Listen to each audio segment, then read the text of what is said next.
So Lyft is a very popular type of ride-sharing application. It allows you to go ahead and either make money by driving people around or allows you to get rides and be driven around if you just pay somebody to do it. So this is what the application looks like. This is how you basically go ahead and get into it. Now, when you first download it and install it, it's going to basically ask you to go ahead and basically create your account. So when you first go ahead and set it up, it's going to bring you into your login page like this.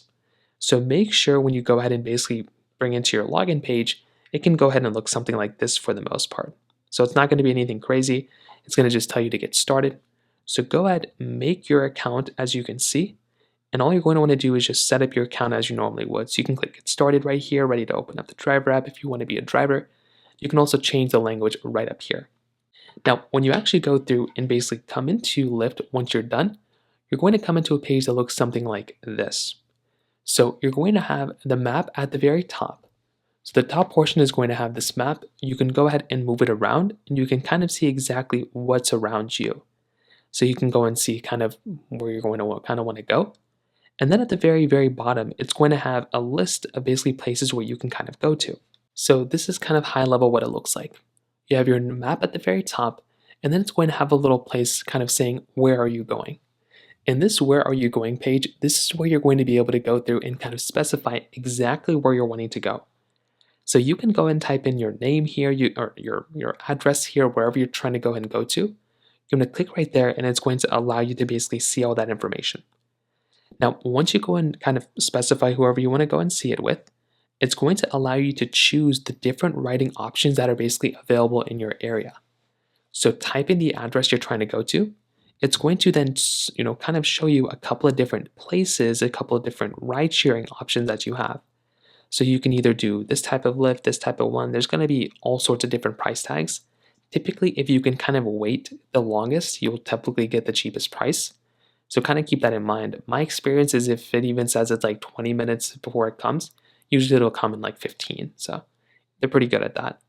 And then it'll go and give you this type of prompt.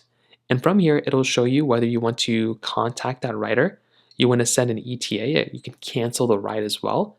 So you have a couple of different options once the trip is actually booked. So that's kind of one thing to kind of keep in mind there. And then once you're in the ride, it'll basically look something like this. So once you're in the ride, it can go ahead and kind of show you exactly where the rider is, how far you are from your destination, and that's kind of what it is once you're inside of the application. So it's a pretty standard process. Now, if you click in the top left corner right up here, so if you click right there, it'll bring you into your settings panel. So in your settings panel, it will look something like this.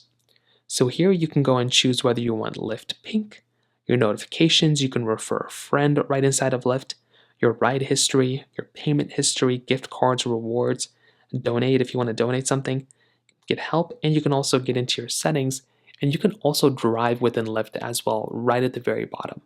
So from here, you also have a few other options. You can get into scooters, you can also get inside of your history, like your calendar invites and stuff like that or whatever, but that's pretty much how you use Lyft.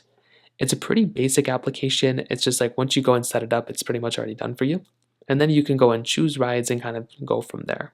So that's essentially how it's done. If you have any other thoughts or questions, please let me know in the comment section below. Hit the like button, that would mean so much, but definitely hit that subscribe button. More importantly than everything else, I love every single one of you guys. Hopefully I'll catch you guys in the next video. Peace out till then.